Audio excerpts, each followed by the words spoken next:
Hey guys, welcome back to part 4 of the Final Fantasy Tactics Let's Play. I'm Kristen, and we are picking right back off where we left off at heading to Egros Castle, where we'll learn a few things. And look at a now loading screen.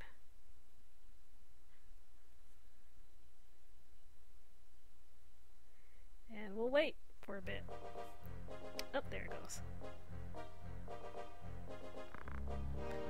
Dark, I hear you beat the first troops. I'm proud to be your brother.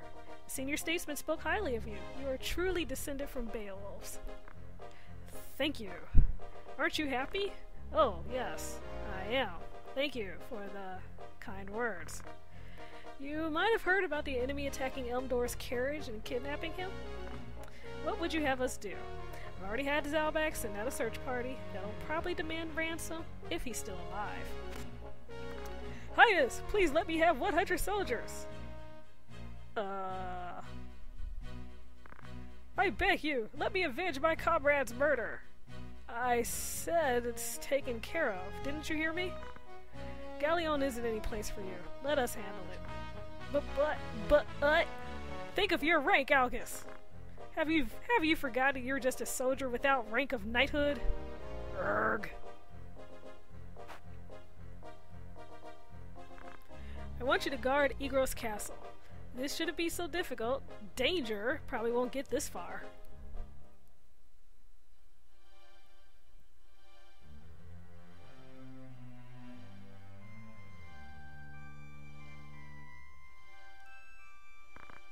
My family was once respected like the Beowulfs.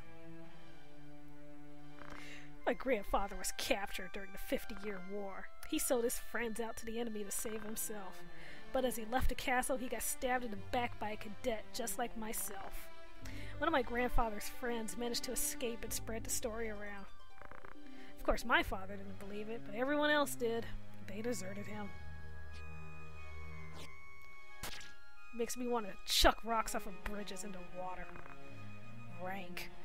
Dark would never meet with someone like me. Delida! Tata! Alma! Zalbag! Names! Rabza! I love how they just kind of hop. Brother Rabza, you came back. Long time no see, brother. I heard how you beat the thieves in Garland. That's worthy of a Beowulf. I'm sure Father would have been pleased with you. Thank you. If it isn't explicitly clear, the Brave story makes it pretty clear that Rams is like the worst of all 4 kids. He's like stupid and dumb and nobody likes him. Haven't changed a bit. You don't like that much, eh? Delida, you look good. I heard about your role also. Just look how happy Tata is. That's right. Look at how happy she is. Delida, I'm glad you're doing well. And you also. How is your schooling? Fine. Everyone is so nice to me. I'd like to talk more with you, but I must hunt down some thieves. Pardon me. I pray for your victory. Wave, wave. Oh yes. The Death Corps have demanded a ransom. What? I can't understand it. The Death Corps claim to be anarchist, but they only rob and hurt the nobility. What kind of anarchist just indiscriminately attacks the people that drove them into poverty? Really, what is that? It's hard to believe they would kidnap the Marquis for money. Absurd! Why, they're nothing more than names, I say! The spy we sent still hasn't returned. He's probably in trouble. But the nobles say there's no need to search for his whereabouts. Where was he when you last heard from him? A trade city called Dorder, east of Galleon. Guarding a castle is boring work, don't you think? Subtle hint, subtle hint. Tata, I'm sorry, we kinda gotta go.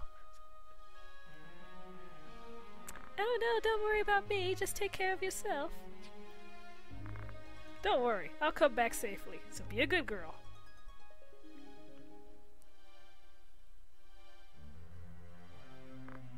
Well then, let's go, Algus. What Tata said is not true.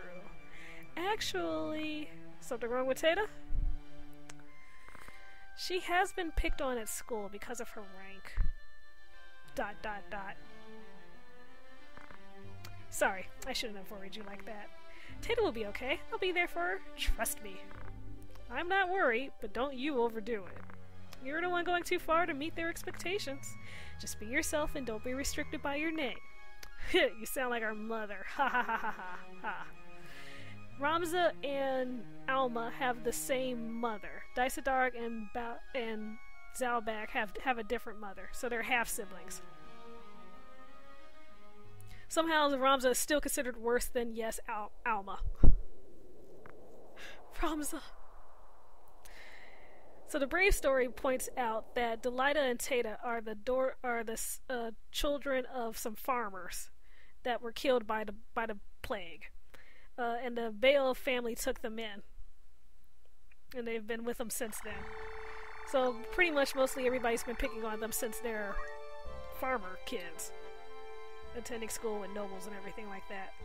Class is a really big thing is a big theme in chapter 1. Anyway, here we are in Negros, and we've got some new stuff, which we more or less cannot afford if you look at how much money I have. So all that shiny night gear for Gellis, yeah. I'm gonna have to sell some stuff if I'm gonna afford that. So I'm actually gonna sell off all this stuff because I have honestly never ever used any of this ever in playing this game. So that gives me 300. So an extra 300 so I could buy a longsword and a helmet. That's not gonna do, so I've actually already made Gellis back into a squire. So let's head on out to Mandalia Plains.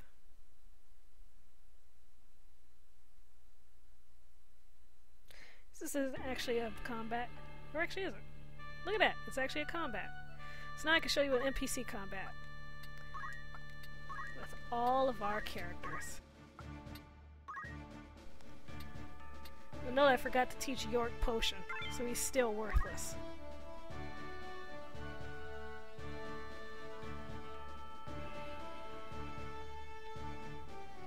This will probably be the only random fight I show, because it's a random fight and that's not really anything worth seeing. But mostly, unless it's a special random fight, and there are a couple of special random fights, for the most part, I won't be showing any of them. I'm actually probably going to fast forward this fight as well. But just note that during the random fights, it's usually chocobos. I mean, it's not usually chocobos, it's just usually monsters. But one big thing to know about random fights is that random fights are always scaled to Ramza's level, or the highest level of the person that's deployed. In this case, level 2. So the monsters are level 2. This is important if you happen to be playing and you're power leveling and say you just go crazy and level everybody up to level 60. The story fights don't level with you. They all stay the same level. But you'll still get wiped out in the random fights because everything will be level 60 with you. So mostly though, we're just gonna go ahead and kill everything off. Use this time for everybody to gain attacks and everything like that. For the most part, I don't care about any of these monsters. The only thing that's really important to know is that chocobos heal, or chocobos have the ability to heal, which makes them very, very annoying. And they have very high movement range. Goblins are weak to ice, like ridiculously weak to ice, but if you level up a goblin and get a certain type of goblin, they can be pretty strong actually. And the cats, we've already seen the cats. There's nothing really particular about the cats.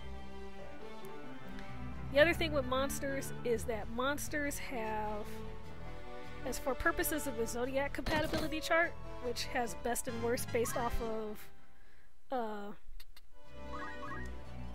which has best and worst based off of gender. Animals are considered unisex. And you see this guy has a counter, so he'll probably counter this. And he does. And she's almost dead. That's okay. Because Rams is gonna mess that guy up. And get pecked. And my guy is still mostly useless because I forgot to teach him a skill. Now he has a 0% chance of hitting. That means that when he throws the rock, it's gonna clip somebody. More or less, if he tried to throw it, it would hit York over there. I mean, sorry, Zach over there. It'll be easier once I to remember my own characters' names once they start changing classes, but for now it's just like what. So he's not gonna do anything except wait again. And rather than let the Chocobo escape to heal, we're just gonna kill it. One monster down. NPC fights, I believe, are almost always destroy all enemies.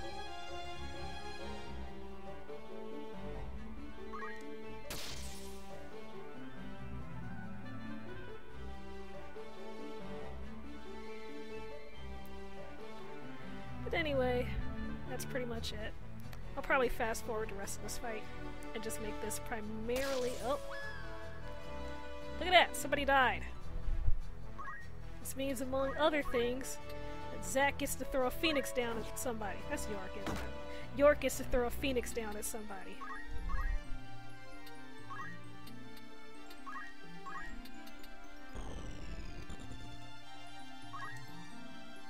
And he chucks it.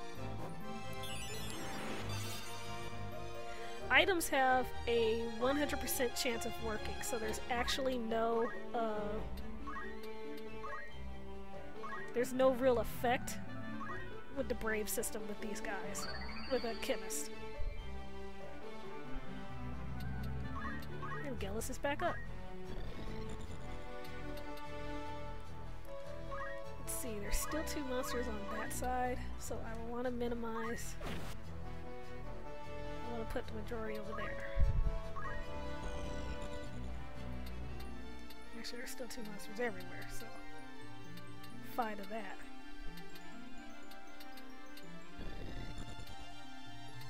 I can't really get anywhere, so we'll just wait. Adonis will probably, yep, head over there. So nothing really to do at this point.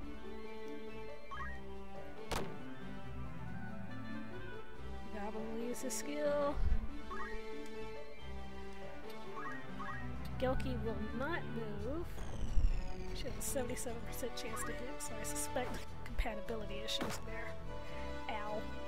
And she'll get the crap beat out of her.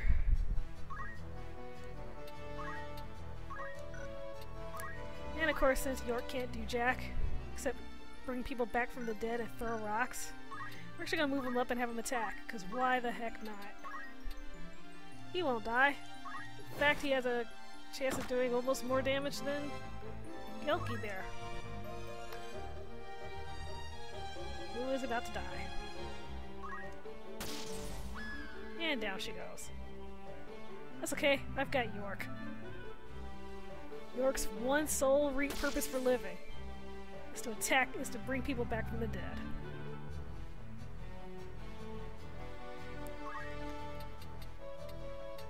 I usually actually have, for whatever odd reason, I usually actually do have a harder time fighting NPC battles than anything else. At least early on. Everybody just does so much flat damage that it's just irritating to try to kill them. On the plus side though, the Chocobo's dead, so the Chocobo won't run around healing everybody, which would be the other annoyance. Let's focus down this goblin.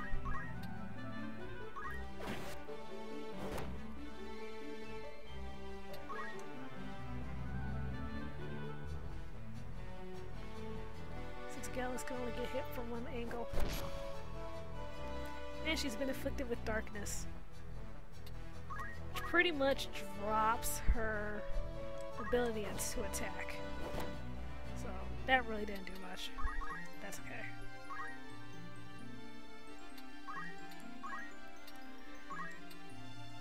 Here's York with Phoenix down. Only thing he has that he can do. And he does it so well. He waits. Goblin thinks it can kill Ramza, so it will go for Ramza. It'll definitely put him to critical.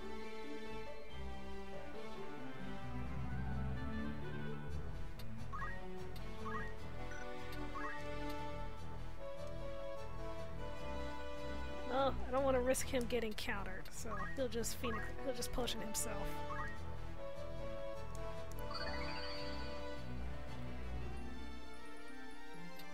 And he'll wait.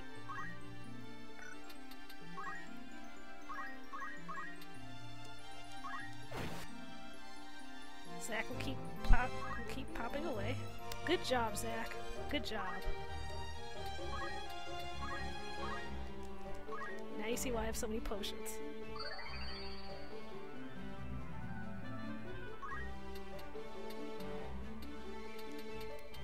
Move her up there so that the goblin can't get behind us.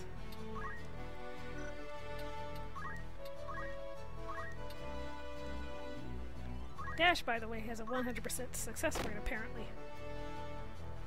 So she can still dash. Doesn't do as much damage, but hey, it means she gets to gain experience.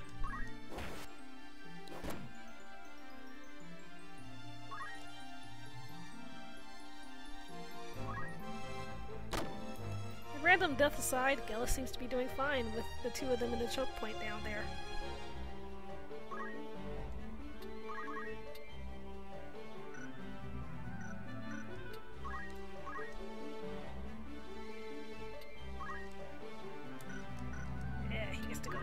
So we kill him.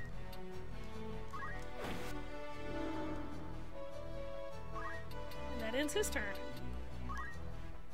Now we can move everybody down to take care of the last two.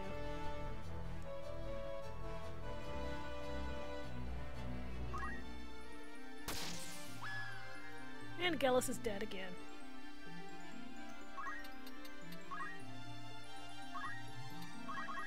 That's okay, we've got Zach. We also have a lot of people actually capable of moving down there because of the move radius.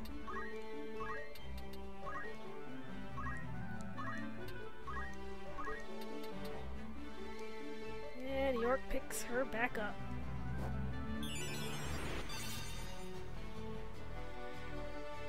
That's right, York. You do that. Pick up a remedy and use a potion. This is why I never bother with Wish. There's no point in using Wish when I can just give everybody potion early on.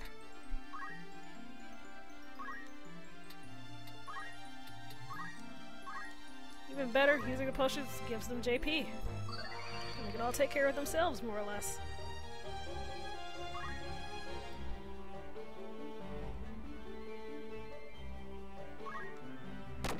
But we do have to do something about these two. They've pretty much pinned themselves in place.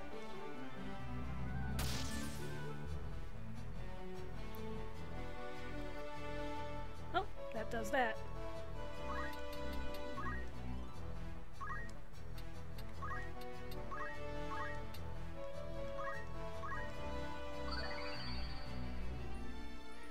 Once we get a white mage, we won't have to go through all this potion trouble because we'll have Cure.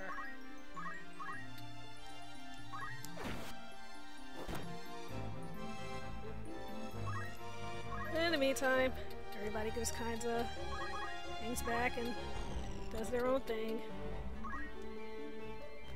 The only reason why I'm moving him up front is to try to limit his move options, as opposed to attacking from the side.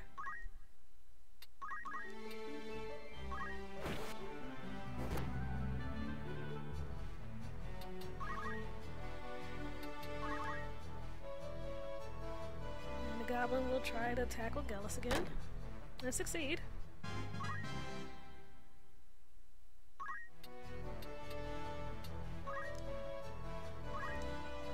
Gelki will move up to take her place because that'll keep the cat from killing her. And she'll miss. Nice jump going. And the cat will go kill her anyway. Because why the heck not?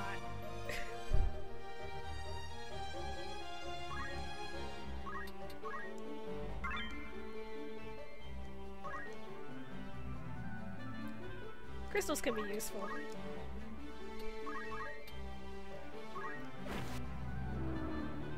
And Zack will finish that guy up.